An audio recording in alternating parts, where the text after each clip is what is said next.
just got to honestly look at whether you buy for yourself. Just look at your product. What are you selling and why is it hard to grow? You were crowned UK Performance Agency of the Year. How did that feel? You're consistent doing the right things day in, day out, and you trust your team to execute against that vision. Even if you're a mid-sized brand, you can post very impressive growth. You'd be surprised, like some of the biggest brands in the world have huge retainers, but they also try before they buy. Preach all the time about under-promising and over-delivering. It's like, no, you're in a really bad position right now. We're not going to fix it for you right now, but here's what we can do. Completely agree. People stay because they're doing fulfilling work. They're working with good brands. They're working with people that they relate or respect. But I know you this year spoke at Meta, how that came about. We have an amazing relationship with Meta. What would you say to an agency today who is wanting to scale? What would be your number one piece of advice?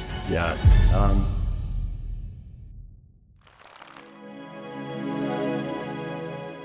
So, Daniel, you were crowned UK Performance Agency of the Year this year.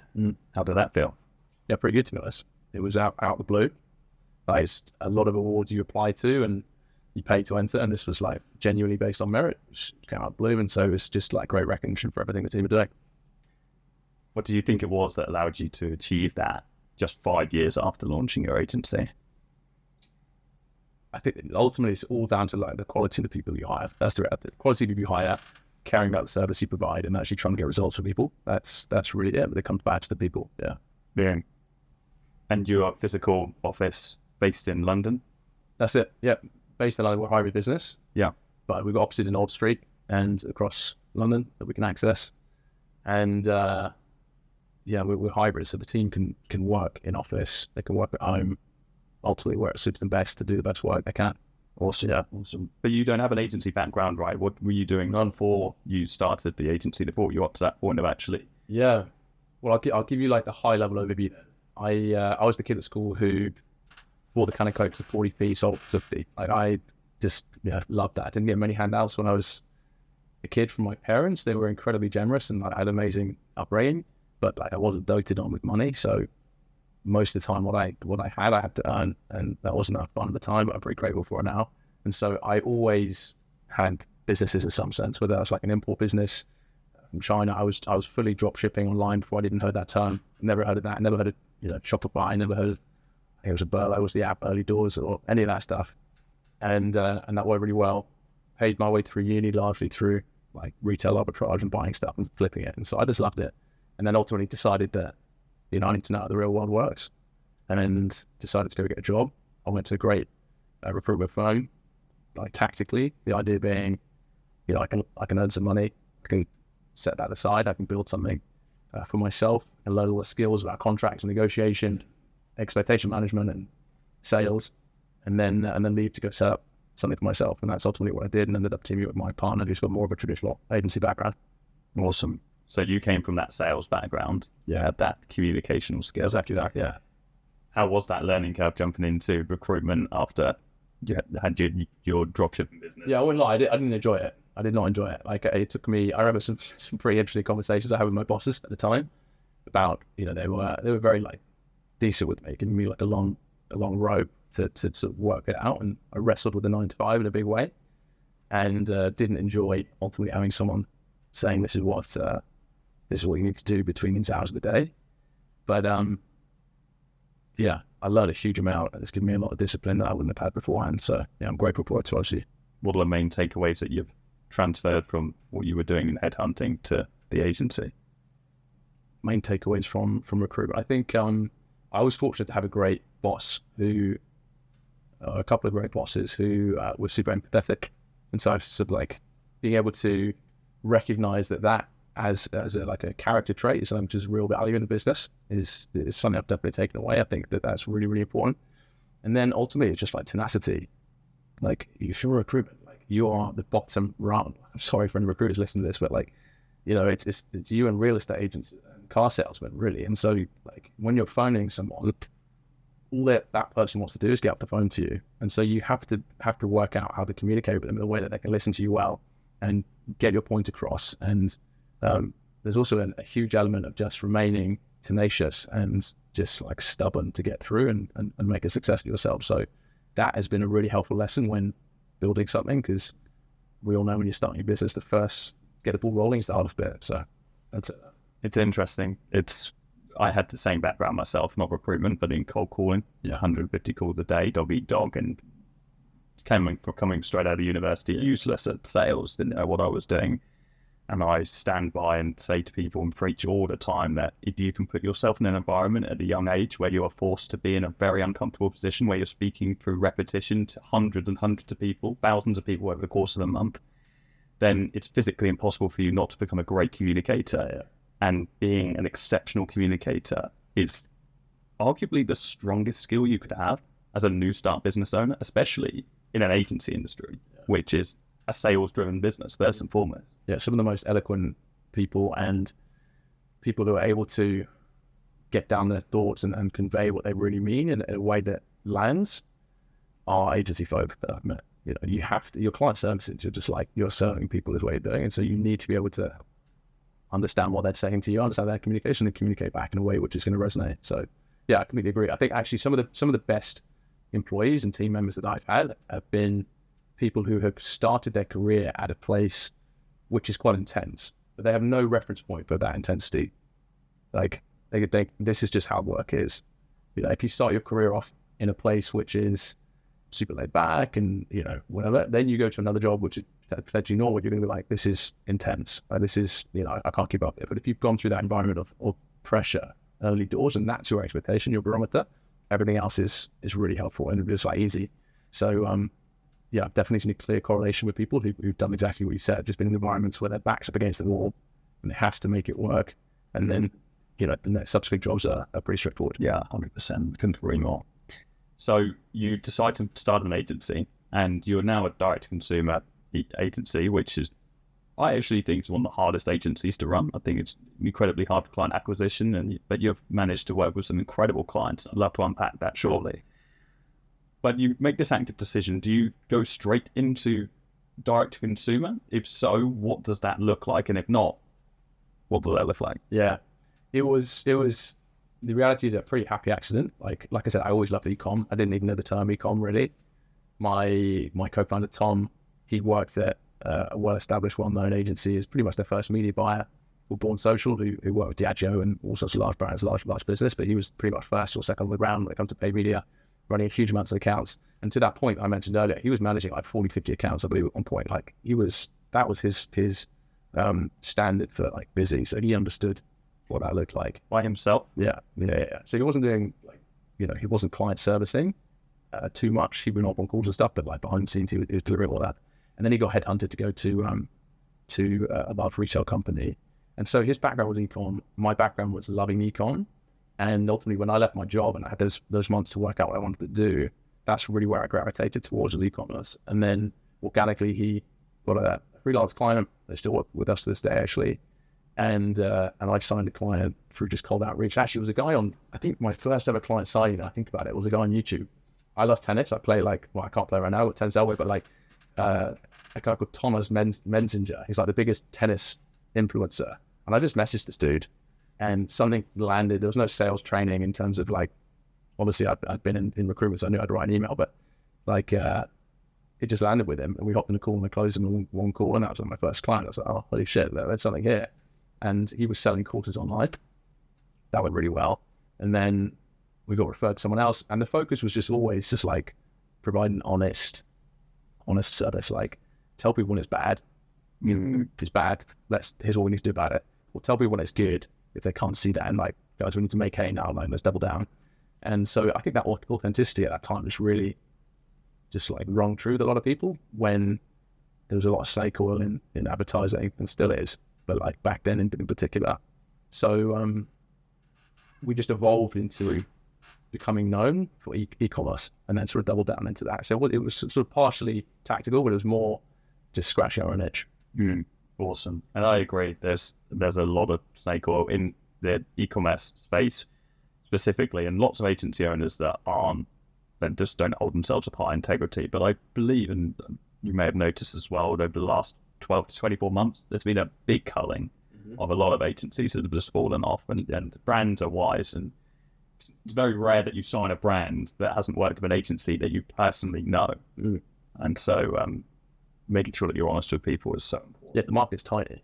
like the world is small, but like the market that you work in is like so small. It's what always baffles me when people burn bridges. And of course, relationships, they fall out. You're not going to retain a client forever. They're not going to be happy with you forever. But like if you can look them in the eye and you can look, we're doing our honest best here to make this right for us and right for you, then you shouldn't have any bad blood in the industry that you're in. I agree. Hey guys, really quickly, for those of you that don't know, the Agency Podcast now has its own dedicated YouTube channel and Instagram account. And if you're a member of the Agency Owners School community, you'll also know we hosted an exclusive giveaway on the first episode of the podcast. For those of you that are subscribed to the YouTube channel, following the Instagram account, and engaged with the podcast episode. And we're giving away a brand new iPad, which I'm going to announce right now. But for those of you that haven't took part in this so far, make sure you join the Agency Owners School community. Make sure you are following both of those channels and you're engaging on the podcast. We're going to be hosting many more giveaways in the future. So let's see who has won this time round. Let's go. Awesome. 1enemy958. We're going to reach out to you. Congratulations. You got a brand new iPad. For the rest of you guys, make sure you engage. I hope you enjoy this episode of the Agency Podcast. So you started with a business partner. Do you think that you could have built the agency that you've built today if you were going solo? And how important do you think it is for people who are starting agencies? Because many people watching this will be aspiring agency owners or existing agency owners. Yeah. How important do you think that is? Yeah, no, I couldn't have built what I built today without Tom. Like, no doubt. He's invaluable. I learned a huge amount from him, just on the purely on the implementation of like ad strategy, having actually good ad strategy, and an obscene amount of self-learning. Like when we were starting off, I was just absorbing everything. And I remember a conversation which Tom had with me, which was like, look, you're going to burn out if you keep going this rate. Because I wouldn't stop. Like day to night, I was just absorbing knowledge. And I think that's just I've got an obsessive personality trait. And so I learned a huge amount independently, but I learned an obscene amount from Tom. And early doors, he brought a lot of clout to sales calls to, given his background. And so no, couldn't have done, couldn't have built what we've built without him. I think the area that I brought was a combination of the sales side. He also has a bit of a sales background too, so he's great at that. And he's just a disc bloke, so it's not hard to buy from the guy. And also operational. Tom's less on the, like, how do we scale this thing in a way that is going to stack up? And, if we sign a number of clients, how are we going to make sure the service delivery is bang on and all the rest of it? He really cares about that deeply, but it's not his strength to put things in place to make that a reality. And that's where I could really help as well. So we're complementary. So the second question that you asked around whether it's, I guess ultimately whether I advise having a co-founder, right, is, yeah, I would, but like make sure that they are, it's the cliche, make sure your skill sets genuinely are complementary. I don't see the value if you are like carbon copies of each other. Maybe like you can ultimately just duplicate yourself and go faster, but try to find someone who's complementary and sort of solves your own blind spots. Yeah, 100%. As you're saying that, if we want to be myself and my business partner, complete opposites as far as business is concerned, but it works. Yeah. You've got to have that trust, ultimately. I think that's what it comes down to. I've been really fortunate. We knew each other for like 10 years before we even started the business. And so like we had that deep-rooted, I know that he's not a bad end. Yeah, that's why I bought 100%. It always helps. Yeah. Yeah. So I saw online that you said that your agency was founded with an ethos that you want to consistently look at things through the lens of your first principles. And I was interested to hear what your first principles actually are. Interesting. I forget where I said that. I can find the reference. Yeah, I was already putting on the spot. I forget where I said that. You said it in an article it's called Performance Marketing World. Performance Marketing World. You got an award. Yeah. What did they say specifically? It said specifically that. This is where we're going to cut. No, we'll keep it. This is raw. This is natural. This is false advertising. You're going to get my voice, and then you're just going to put a script in and remix it. Oh no, it might have been Tom that said this though. So this is the thing. So created in 2019, the performance marketing agency was built with an ethos that consistently looks at things through the lens of first principles. Interesting. I think those weren't our words. It's probably Robin, the editor at Performance Marketing World, which is fine. But ultimately, I think what he's probably alluding to is the fact that we look at our business constantly through the lens of what we buy from ourselves, and just staying true to the fact that you need a service that is compelling. And so we're always looking at our business through a service improvement perspective, because you're dead in the water if you don't. And constantly looking at, are we structuring things the right way? How can we improve this? Like, how could we make our offering more compelling for our ideal client profile? And so I think that's probably what was leading to them. Makes sense. Service is everything. Yeah, exactly that. Yeah. And you've signed up some incredible clients, and the likes of HelloFresh, Chili's, which are brands that I'm sure people have heard of, unless they've been living under a rock. Can you talk us through what the acquisition process looks like for a brand of that size? Yeah, it really varies. If you're looking at like an 11-figure brand like HelloFresh, there's a process in place. That was a referral. Like, we did great work for a business who referred us in, and it's a less of a hoop. If you're to like BD down and cool down that business, or account-based marketing, try to get in, it's a different approach, I'll say. But for us, it was ultimately you just could demonstrate value, like get on the call with them actually in the first place, demonstrate value. There's got to be a big element of social proof for a brand that size. Like brands like HelloFresh and Chili's don't work with agencies who don't have a track record of helping brands. And that's actually, I think, one of the biggest barriers for businesses starting out is how do you get that social proof in the first place for a brand that you want to work with? And so we're fortunate. And then there's RFPs, or requests for proposals, and some legal stuff to make sure that you're watertight. And there's a fair amount more legal conversation that goes on, but it's not too dissimilar from a small business in reality. I actually think larger businesses are really interesting ones, because once you're in, the sales process is longer. You've got somewhat of a barrier, a bit of a moat between you and other suppliers. So that was it with HelloFresh. With Chili's, pretty similar, to be honest with you. That was organic as well. And so, yeah, the process for us in terms of client acquisition has really been like, just make sure you do a good job and word spreads. And that's quite a passive approach to business development. But I really fundamentally believe in a services business where people are your product, is sort of, brutal as that sounds. You've got to have great people delivering a great service, and the rest will look after itself. So, yeah, I guess somewhat in a roundabout way. Hopefully that answers your question. Is it not frustrating only being able to grow from referrals, or do you have outbound-based channels and ads running as well for the business? Yeah, I think there's two parts to it. One, there's an element of frustration. If you're naturally clients at some point, they're going to churn. And so if you find yourself without that referral lead volume at a time when you could do with it, that's a frustration. We've been really fortunate that actually our issue growing has been hiring the best talent. Like, we've had more leads than we can source in the subset service. And so we turn away from the business. And actually our issue has been more of, we are going to consciously stall our own growth if we're not confident that we can deliver the same standard of service as we grow. And so our problem actually has been a recruitment issue. Like, how do we find the best talent? And, we've been incredibly lucky at that. How have you managed to overcome that? I think, I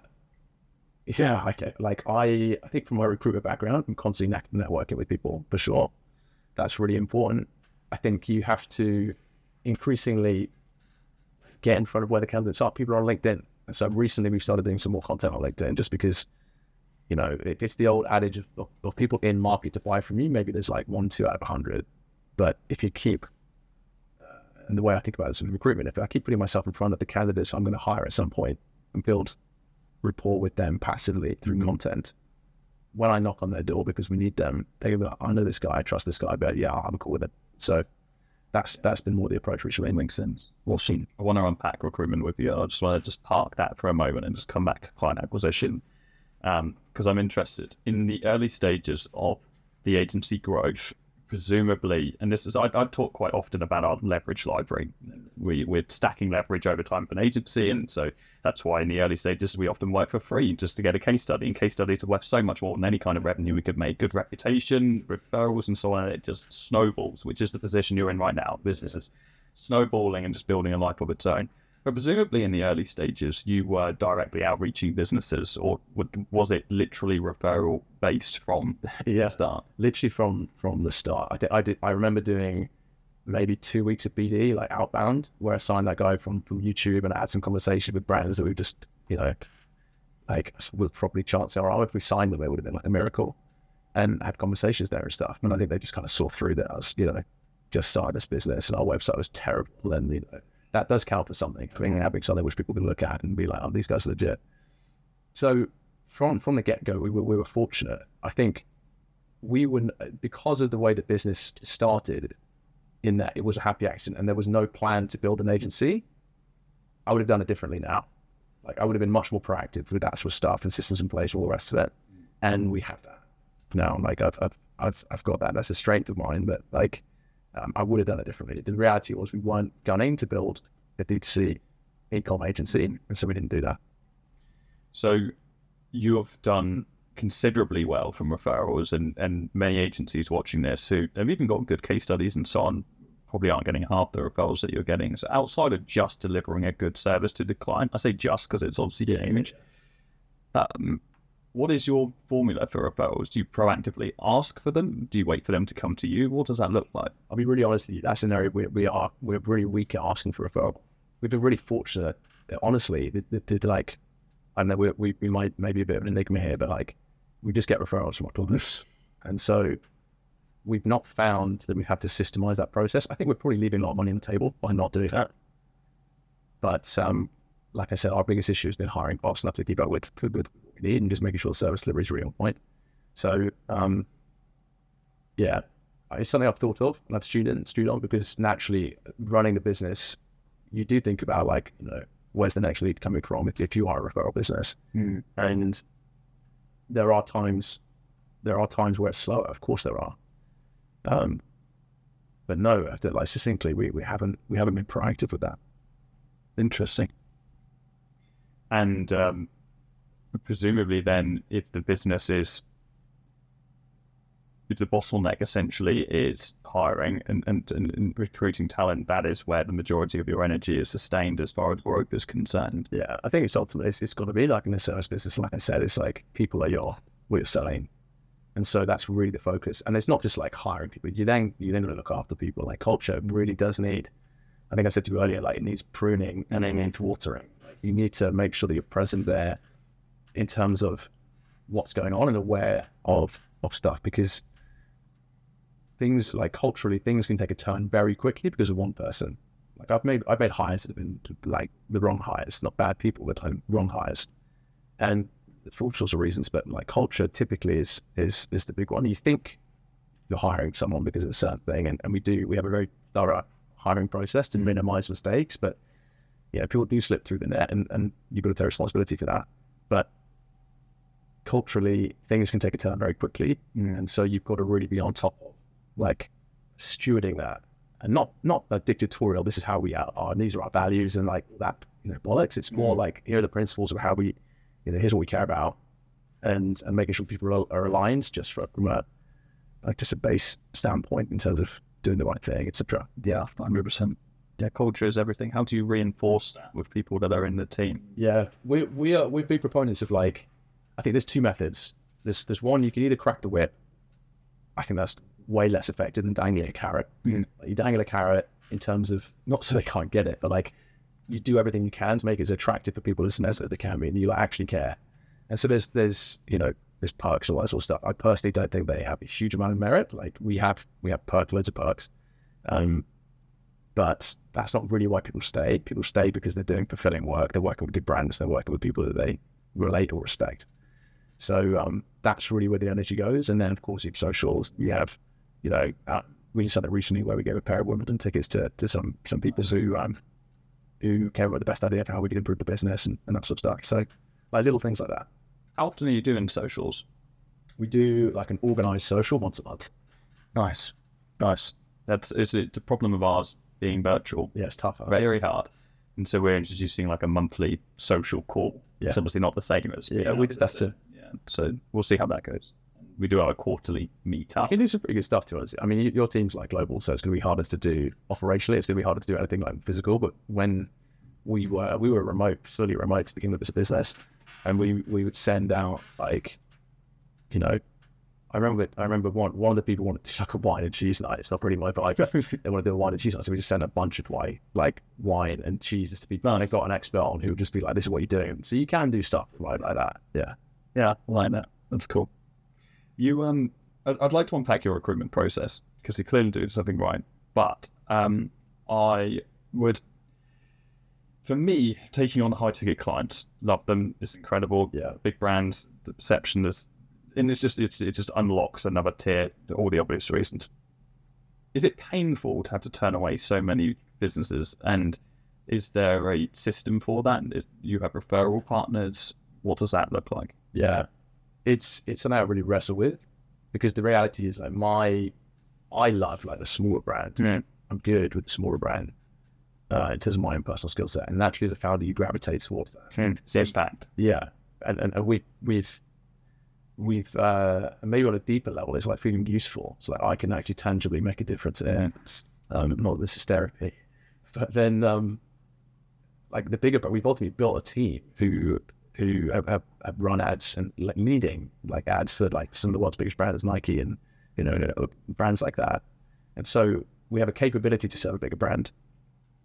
But yeah, I think the leads, I would love to work with some of the small businesses. The reality is, because we care about doing a good job, there are certain things in place that you need to be able to do that. You need someone who's really good at, given what the space that we're in, really good at ads, on Meta, really good at Google, understands creative strategy, understands CRO, like on-site optimization, understands offers, understands stock and forecasting. And that's like, you can't hire that talent unless they're like an actual unicorn. You can't hire that talent in one or two people. You need a full team to do that. And to do that is really expensive.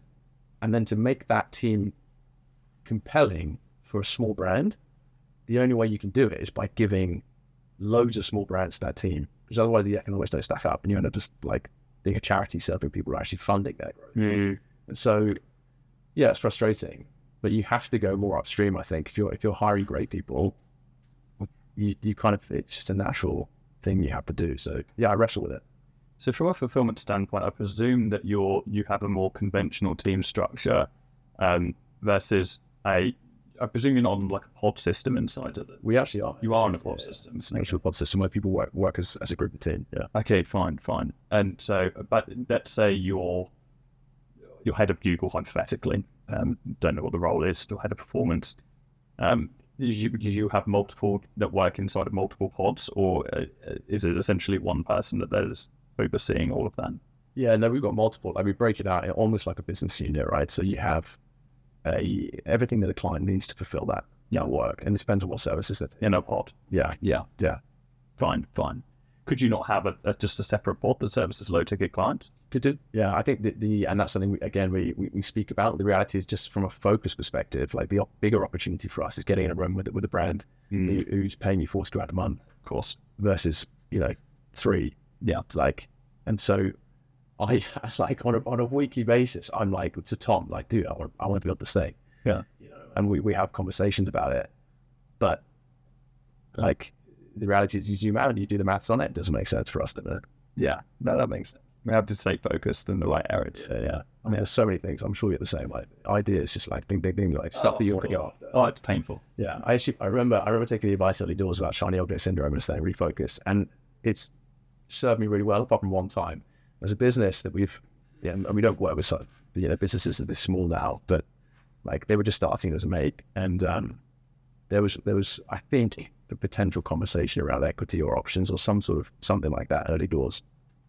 And I was like, no, I'm focusing on BARK and building BARK, shiny object syndrome, go away. And we built them into a multi-8-figure brand globally now, and with a very good valuation. And so that's the only time I've been like, oh, shiny object syndrome would have been great at that time. Just have a slice, like, actually, but we still service them, we still run around, we still are their engine when it comes to all the stuff. And so it's a great symbiotic relationship, but like that's the only time that I would have been like, For that one time, there would have been 10 other times that wouldn't have gone right. So like, still macro is still the right thing. 100%. Yeah, I've had many a project that I've sunk 6 months into, and I'm like, you come back up to the surface, and that dopamine has died down a little bit, and you're like, wow, I've been distracted. It's very easy to go down a rabbit hole that you think is right, and then you're like, this is just stupid. Yeah, 100%. So your recruitment process, what does that look like? I think nothing crazy revolutionary. It's just like targeted. Well, there's a few different tiers to it. How can I structure this? There's like, to begin with, we have a fair amount of organic applications, and that's just through brand now, which is great. And secondly, team referrals. Like, there's no better hire than someone who your team is like, they were exceptional. And actually we've not hired people who have been great interviews, but they've worked with members of our team previously and they are an absolute nightmare, and not even that, but just like, look, they're good, they have a technical skill set, for instance, give them more in, but they have zero work ethic. And we're not sort of, cracking the whip, like I said, in our business, but you need a work ethic to be able to deliver work for client supply services. So offering referrals internally is really important. And then it's targeted outreach. Like if there's specific people, then you get conversations with, and I've got a great network now of people in the space. And then finally sort of job ads. Like job ads, LinkedIn job ads do work. Like everyone's on LinkedIn and they do work. There's a lot of trash. Like you'll get hundreds of applications that aren't relevant. Mm. And you don't need to spend lots on ads, to be honest. I think what you do need to be aware of is how can you stand out in the candidate market? Like everyone's hiring in my space, everyone's hiring what I'm hiring for. So what can I do to really stand out? And so you've got to put some thought process into that really. And again, that comes down to brand. It comes down to how you articulate yourself, what you're offering them, how you articulate yourself is really important. And then from a process, like tactical implementation perspective, like the biggest, most important thing is speed. Like people fall over in the hiring process because they are slow from that first contact to the conversation they have, to the next conversation task, to the final offer, whatever your process might be. And so for me, if I had a conversation with someone, whether that's like written or oral, I want my next call or next meeting booked in within 24 to 48 hours. Because if not, I know if I believe them to be an A player and we have really high standards, I'm pretty sure someone else out there is going to think they're good. And if they do, they're going to get snapped up very quick. And so you've got to be quick, ultimately. And you've got to respect people's time and cater as much as you can to their schedules as well as yours. But in the service business, if people are your product, like you've got to flex to their diaries and you've got to be fast. So I guess that's a high level overview for you. Mm, that's great. And it is so competitive right now, getting the right people in. And so having that strong employer brand, which you do, your presence online is perceptually are so established and work with such incredible brands that why wouldn't someone who was a player talent not want to work at your agency? Yeah, that's the aim. I think it's the aim, right? We've been really fortunate with the client base that we have, and that counts for a lot. Like one of the biggest reasons why people want to come and work for us is because of the client portfolio. You can't underestimate it. And so it's a big, I guess, like for me in the market that I'm in, which is different to, and we've done some lead gen and stuff as well, but like you've got to understand what makes your people tick. It's just sales again. Like why would this person be interested to come and work with you? Mm. And I think, sorry guys who I've hired in my team, but like if you're listening to this, but like I've got to understand what you're interested in. And if that lines up with what we're doing and what we can offer them, and then it just becomes the classic sales bridge of like, this is what you want, this is what we can offer, here's how we can make it happen. And so there's nothing more to it than the sales process for us. Yeah. You just triggered a thought. And I'd love to know, when you're talking about 10-figure, 11-figure brands, huge conglomerates, what the sale value looks like in comparison to your standard 7-8 figure in terms of retainers fee. As far as retainers, how are you structuring that? Is it retainer? Is it performance model? What does that look like? No, I mean large brands are never on performance model. They're just not. Like they're really looking at you for time and expertise. I had a meeting with a guy called Ed, who's the co-founder at Fresh Group, a couple of months back, and he's the CCO there for the whole group. And he said to me that we've got 1,500 people in marketing. We shouldn't hire agencies. We're hiring you guys because 1,500 people in wow. marketing. It's globally huge marketing. Yeah, so he's like, it sort of pains me that we use agencies, but we have to use agencies because you guys are on the forefront of what, I think he used the analogy, the classic ship analogy. We're a huge like oil tanker, and you guys are more of a speedboat, and so you can move quickly and help us with that. And so that's why they're coming to you. They're not coming to you because they want to, you're going to change their business. They've got an amazing business with or without you. It's just, you can make them move faster and do a little bit better. So it's different there. In terms of sale value, you'd be surprised. Like some of the biggest brands in the world have huge retainers for sure, but they also try before they buy. It's a different model. It's like a smaller brand will come to you all in. Let's change the business. A bigger brand is like, I'm going to try you with one tiny little insignificant thing, or maybe even with a subsidiary brand where, it's big by most people's standards, but it's tiny for them. So the stakes are so small. So they try you out, see how you get on that, and then ultimately you work your way through there. So big brands can have standard size retainers as well, but they have the ability to grow. 4 figures, 5 figures. Yeah, 5 figure. Yeah, 5 figure monthly retainers. Yeah. Awesome. Yeah, it's interesting. It'll be very interesting to see. I'm presuming HelloFresh is one of the larger brands that you've worked with. Yeah. It's Be interesting to see how that blossoms over the coming years. If you're getting tested and for sure. We're fortunate that they reached out to us to do more work, and we're on a retainer, with most of our brands. But it's going to be really interesting. Yes, it's a business we're incredibly grateful for. They are awesome business to be working with. We don't take that lightly. But having said that, whether it's HelloFresh or it's a small business, we really try to make sure that every client we work with feels like they're our only client. Because you don't grow a service-based business through acquisition, you grow it through retention. So if you can look up to your customers, your business will grow. 100%. What is your secret to long-term happy clients and low churn? I think it starts in the sales process. If you're selling them something which even slightly is going to be off from what you can deliver, even if you don't know that, but you're kind of making it a little bit more sexy than it should be, and you're not setting their expectations correctly, they're going to churn. And so the fastest client, I remember actually, we signed an early doors, we signed a client from intro to signature and money through the door, it was 2 hours, I think it was like a $3,000 a month client. And the faster you sign a client, the faster they churn. That's one thing I've really learned. If it's a quick in, that's how they act. And so as soon as it's not going perfectly, they're gone. And we actually ended up firing them because they were not there. But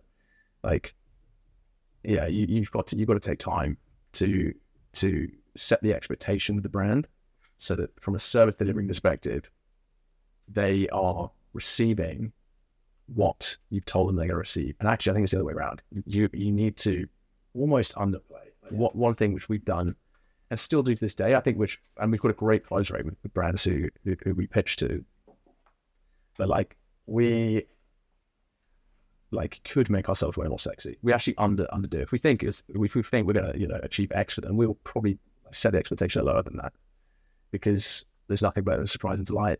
And like I said, you don't want to set the expectation wrong. Agree.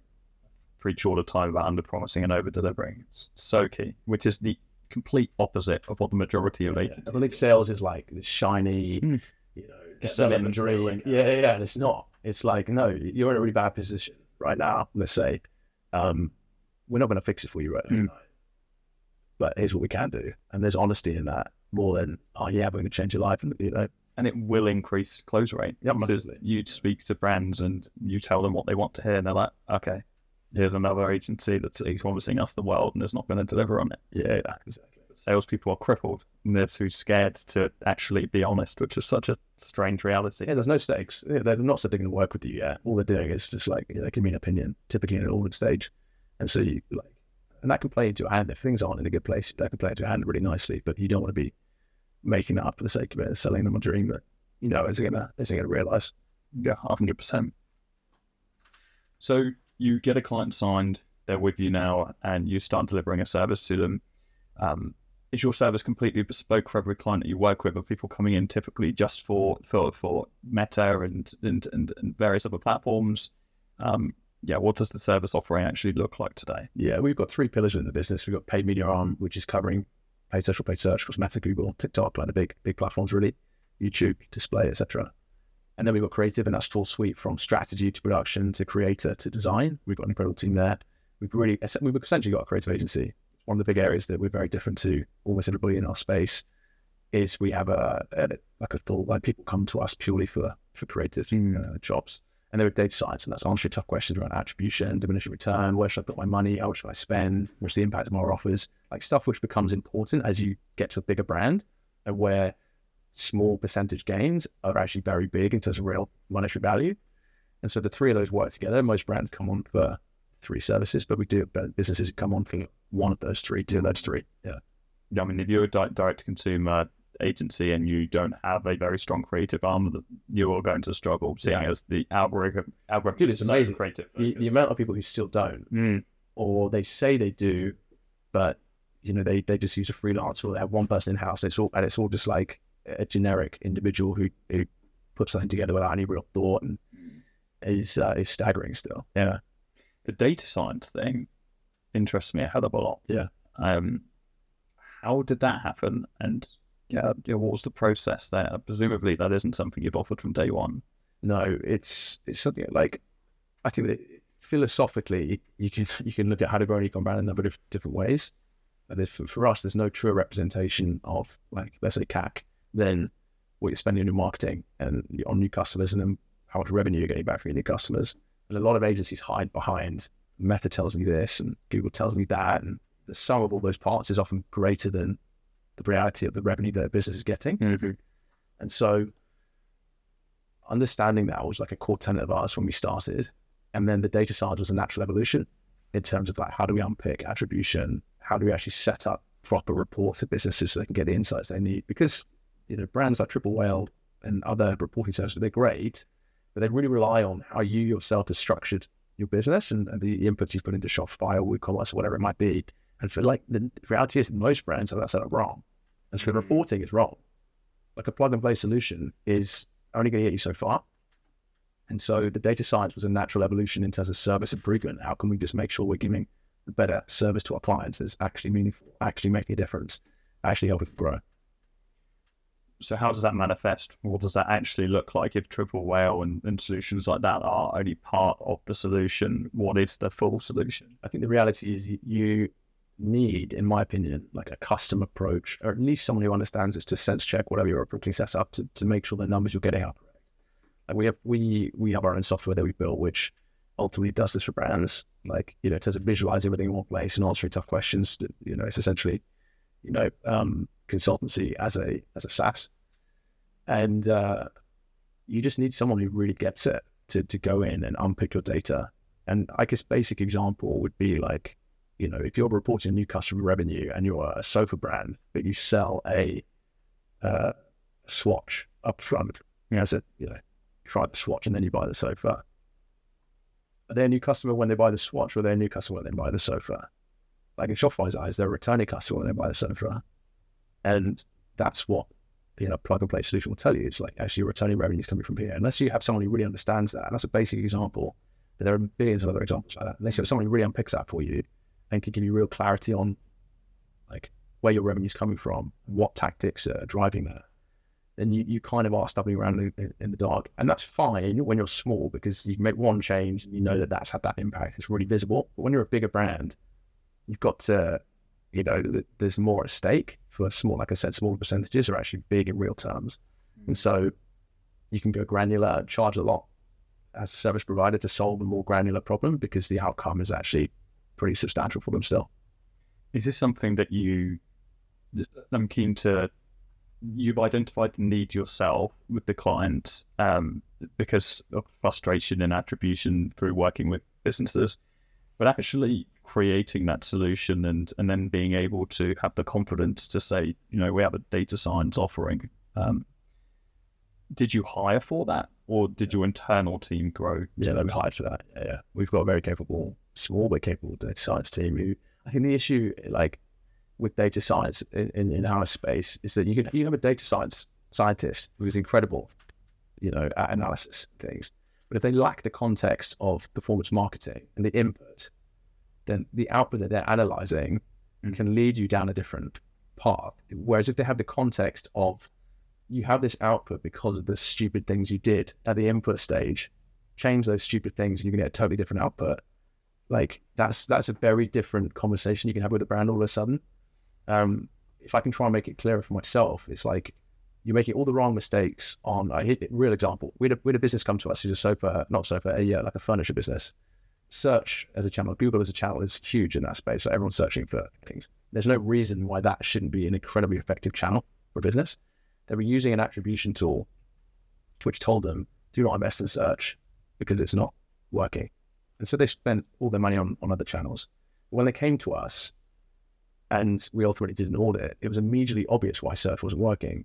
But because they ultimately had that tool or data scientists say, don't invest in it, without the context of why it wasn't working, they just wasted an obscene amount of money on other channels. So we've got a team which can do both, understands both ends of the spectrum so that you can actually make the right decisions and then interpret it correctly. It's awesome. Love that. So data is very clearly important to you guys at BARK. Does that ethos, does that desire to truly understand the depth of the numbers run through into your agency as well? And are there any specific data points or KPIs that are very important to you internally in the agency? In terms of us as a business, that's a really interesting question. I think we obviously track things like retention. That's really important. And but there's no hard metrics because we're not a volume supplier. We don't have billions of clients. Like not to get too data on it, but like the significance of one small thing is kind of insignificant. Like this, it's not like we can pattern recognize and see stuff, but there's no internal KPI in the same way with a client that we're tracking like that beyond just like our client's happy. Yep, and we really care about making sure clients are happy. And so that's like our North Star KPI, because anything outside of that detracts from what we're trying to do. Like if a client's happy and if our team are happy, then the revenue and the growth looks after itself. And so I'd actually say it's not the client happiness that's our KPI, it's the team happiness, because the team are happy, they'll make sure the clients are happy. So that's every week. We have a leadership meeting every single week, and the first thing we talk about is team happiness. How do you measure that? We have a system we call 515s, which is, I think, we nicked from the founder of Patagonia, where everybody in the business once a week takes, I think it's 15 minutes essentially to fill out like a small little thing which covers a couple of questions about how they're getting on, purposes and stuff, and rates their week on a scale of 1 to 10 of how they're doing. And over time, you build up this picture of how people really are doing, which is incredibly helpful. And so there's an element of it being quantitative and there's an element of it being qualitative. But ultimately, different people score it different ways. It's more about understanding, I've had a really bad week this week, or I've had a really good week, and then immediately you can go into it. Because I think monthlies are too slow per team. Like quarterlies are way too slow. An annual review is like ridiculous in my opinion. And you should be pushing people to progress and grow quickly and like on it on a daily, if not a weekly basis. That's very interesting. Have you got a framework for that somewhere? I'll have to take that off you. Yeah, happy to go to that's awesome. So I noticed recently or maybe not recently, but I know you this year spoke at Meta. And I was interested to hear from you how that came about. We have an amazing relationship with Meta. Like they're really fortunate. Like we got put on the map with Meta early doors, again, because of a brand that we were working with that we really helped grow. And they were just like, who are these guys? Like, we've never heard of them. Why are they spending so much money on ads? Like, we need to meet them. And we just organically had built a great relationship with Meta. I've got like, this feels like a flex. It's not a flex, like the lamest flex in the world, but like, relatively senior people at Meta on my WhatsApps talking about stuff. So we've got a great relationship with people there. And off the back of that, and off the back of the work that we do and that they see, and again, small world, everyone talks, right? Meta get asked who the good agencies are the whole time, and so they ask us to do talks and share quite frequently. Is speaking part of your personal branding strategy? I think the reality is I've never had a personal branding strategy. Like you see, I'm not that polished. I sort of speak off the cuff. I don't think I'm the most like PRable individual, if I'm honest with you. So it's not been about personal branding. It's been like content marketing for us. It's just get in front of the right people and just like, when they have a target that they need to knock on the door, maybe they're knocking on the door. So yeah, there's not been a huge amount of personal brand strategy. I can learn a lot from you from that. Yeah, fine. And no desire to build the personal brand, more just head in the business. Would you consider yourself more of an operational head than a marketing head, I suppose? I think, again, I wrestle with it.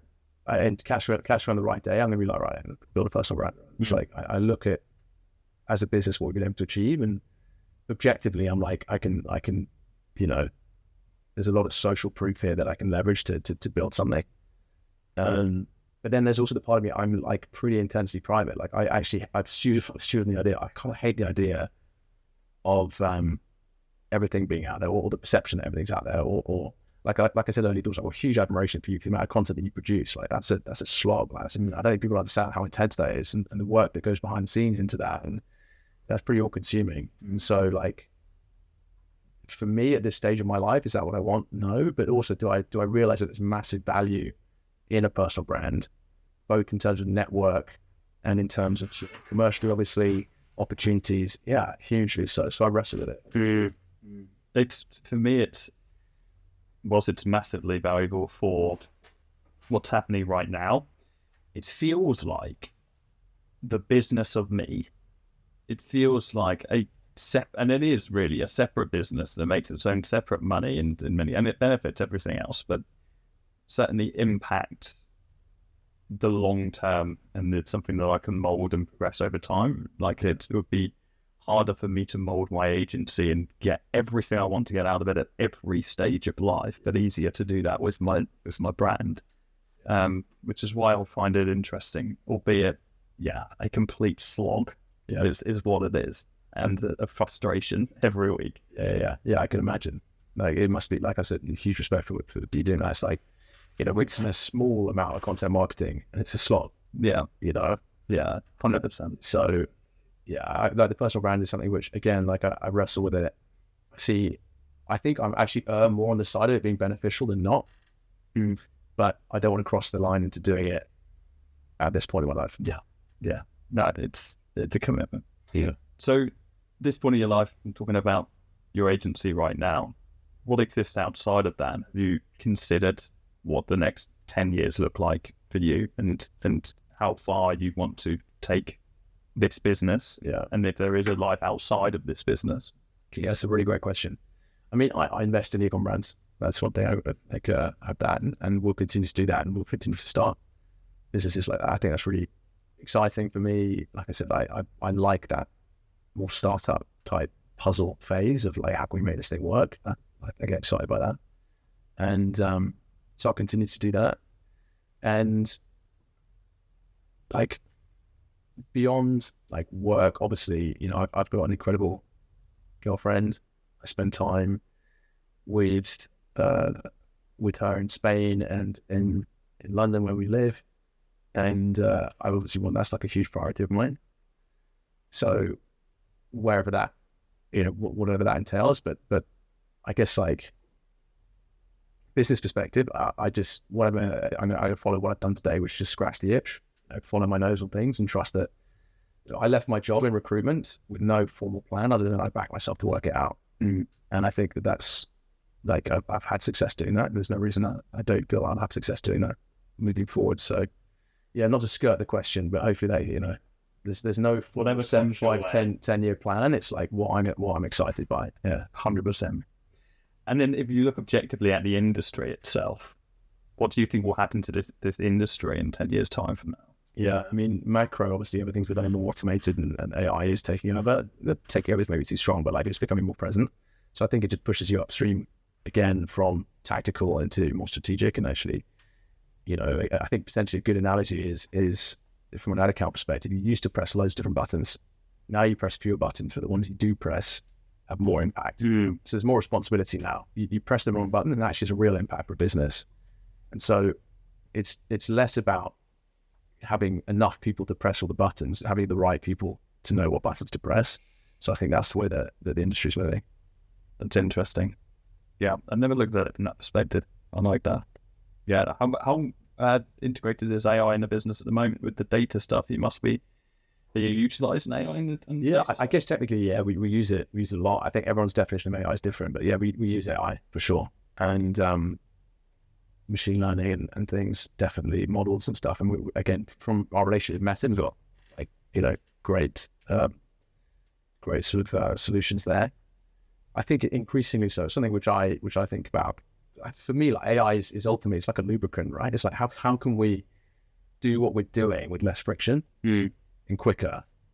And in theory, that would then mean that you need, as you continue to grow, you need to hire less rapidly, and you can either pass that saving on to your consumer, or you can, for a period of time, make up the margin, but over time it will come down. So AI and how we can use that effectively is like, my team receive messages from me like at least a couple times a week on new tools and different stuff that we can do. But it's not like again, I think we're very shoot straight when it comes to sales. Like, I think a lot of agencies say we're fully AI enabled and all this stuff, and they're just using ChatGPT. It's like, everyone just that stuff. So of course to use it, but until that's like the core of what we do, I'm not going to say we're an AI agency. Yeah, absolutely. I mean, even the self-proclaimed AI agencies create chatbots using. Oh, it's all bollocks. There are many chat or something like that. Something ridiculous. It's essentially the same thing. Yeah. It's an AI model with a different name on it, which is a custom GPT. Yeah, but it'll be very interesting to see where that grows. I really see that there will be, and this is probably something that you may even naturally move into in your current makeup, but I fantasize about the idea of an AI agency that really comes into business, because the way I see certainly direct consumer e-commerce brands, and many companies, I perceive agencies to be exactly the same. And I see them as like an algorithm with numbers, in the sense that, and if we understand those numbers and understand how to manipulate them, then we can gain the things we want out of the business, whether that's new client acquisition, whether that's retention, whatever that is. We can find what we want to find in the business from what the numbers tell us. If you've got that full clarity on a direct consumer e-commerce brand numbers, and then what that actually looks like over time through forecasting and through AI models, I think we'll be able to do some pretty incredible things. And I like the idea of the agency model coming into a business and essentially analyzing everything that's going on, understanding all of the numbers, and remodeling off the back of that, and getting granular with the data from an AI perspective. I think that's probably where AI will have its first practical application from an agency sense. Not practical in the sense that we're using it already, but I mean like actual core service, which is embedded. We come in, okay, what issues do the numbers tell us about the business right now? And that can be figured out a lot quicker using an AI model than maybe with one of your data scientists, for example, but we're not quite that sophisticated. Yeah, entirely. It's definitely, again, it's an accelerant. I think that the in my opinion, you still need the right person to understand that data, and AI can churn stuff out for you. Again, without that context and the business understanding, which is very difficult, I think, at this point in time to say whether AI will or won't have, or how quick that will be. Maybe it will have it, but like, who knows how fast. You still need the person with deep expertise to be able to unpick that and then help apply that in the most efficient way for a business. So yeah, it's gonna be interesting, man. See what AI does. It's coming for us. No, it's interesting with AI. Many people use motion as an example for creative analysis. I think that'll be very interesting to see when AI really gets used there, in the sense that we can look at and analyze the best creatives in an ad account, and then we can actually write new scripts and iterations and so on off the back of that. That's going to be quite an interesting application. But as you say, it is all just an accelerant. Yeah, exactly that. And I think that's what's interesting from a SaaS perspective. You can integrate that, and most of the guys, I guess you all over this, I'm sure already, but like, we speak a little actually, but yeah, if you can integrate that AI function into the actual application itself, rather than using a third-party AI tool, that becomes really quite compelling as a tool to integrate as part of a stack in business. And I know they're doing that already, and can continue to do it. But yeah, I think it's a really valid point. There'll be a lot of that, and I know, for example, companies like Triple Whale, who I'm invested in, and Triple Whale they've got a. You should have told me that before I said about that. No. But they will be the first to understand their own flaws and their place in the marketplace. But what I love about Triple Whale is they're animals. Yeah, absolute animals. They just develop so quickly. And so if they would hear something like this and be like, right, cool, okay, fine, well, we need to figure that out. They've got an entire AI team. And so there are so many very right companies that already provide a great solution that are looking at it in the right way to apply that. Absolutely. I think just to make myself clear on Triple Whale, they have a phenomenal solution. Like, there's huge value that they add and have brought and continue to bring to the industry. My point is really more about like you know, if you want to be like, some businesses need something more bespoke. Completely agree. It's just absolutely the case. And we have numerous clients that we don't just use Triple L for attribution, you know, because you can't cover every single piece, and you can't expect a company like them to develop at that rate for us to be able to build everything else. But I'm sure they're thinking. Yeah. I mean, yeah, I fundamentally distrust any sort of multi-touch attribution tool, and like my personal, this is just my opinion on stuff, is more like we're going down a deep attribution rabbit hole here, which I'm not qualified to really talk about normally, but is that, like, you know, Meta as an AI tool, of course it's got this market set how it work, aware of that argument, but like they have like the best data scientists in the world, and their ability to actually value to their tools is solid. And so I think you can get a really good understanding of the value they're driving on a per channel basis if you understand which ways to look at your attribution. But yeah, it's huge value that Triple L bring to the agent, to the industry, massively so. So going from a conversation which is only possible to be had after 7 and 8 years in the industry, getting nitty, bringing yourself right back to, if you were to start an agency today, as I said, most people watching this are going to be either aspiring or existing agency owners already. Maybe at our position, may not be. What would you say to an agency today who is wanting to scale, who is struggling to grow? What would be your number one piece of advice? Yeah. God, there's so many different ways I can go in it. There's like the personal level, which is a bit cliche, but like the whole like, you don't have business problems, you have personal problems. I think it's very true. So like, is there anything which is stopping you as an individual from growing? Like, what is actually consuming your time, attention, focus, etc.? That's, I think, first like principles, like start there. And then you've just got to honestly look at whether you'd buy for yourself. I think that's the way we look at ourselves. Like, is what you're providing actually good? Like, are you just doing a, you know, hire a VA in some random part of the world who has 2 months experience and expecting your client to be happy with what you're delivering for them? I think that's probably, you just got to look at your service delivery, I think, because like I said, your business is going to grow through retention more probably than it will acquisition. The acquisition, if you're doing a good job, will look up itself in my experience, and it doesn't for everybody, but largely so. And then if you have a good service, you can do outbound. You know, we've done outbound, and you know, we have done stuff to drive business and then do.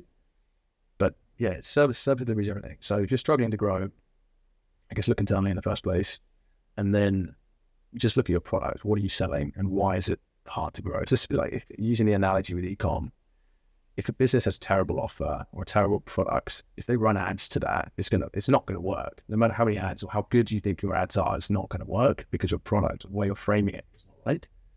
And so just look at your service position, your service offering from the same perspective, and you'll probably find that there's something you can tweak, which should be impactful.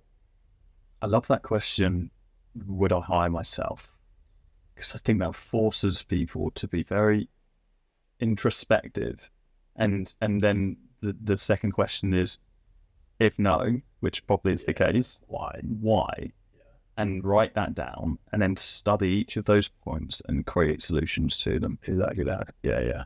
You're good at distilling the chaos that's in my mind, something which is just like that digestible.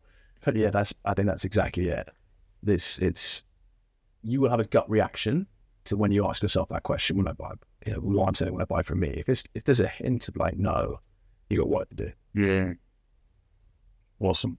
Daniel. Awesome, man. Great to chat. Appreciate it.